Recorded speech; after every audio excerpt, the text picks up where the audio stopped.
அவங்க முத்து ரிப்போர்ட் சார்பாக உங்கள் முத்து பிரகாசம் நான் பேசுகிறேன். நான் இன்றைக்கி பேசுகிற டாபிக் பேர் எதை பற்றி பேச போகிறேன் நீங்கள் எல்லோரும் பார்த்துட்ருக்கீங்க. நான் இன்றைக்கி பேசுகிற டாபிக் பேர் வேறு எதுவும் இல்லைங்க. அதானிகளிடம் கருப்பு பணத்தை வாங்கி கொண்டு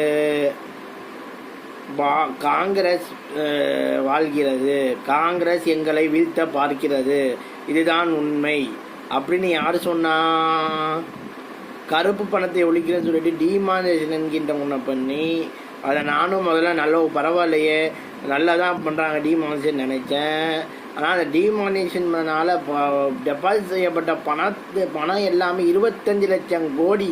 அந்த 25 லட்சம் கோடியை அதானிகளுக்கும் அம்பானிகளுக்கும் வட்டி அதாவது கொடுத்து அவர்களை தொழில் பெரிய ஆளாக வர, அவர்களின் பங்கில் வாங்கிய கடனை அடைக்க, அவர்களின் வாழ்வாதாரத்தை மேம்படுத்த கொடுத்தாங்க.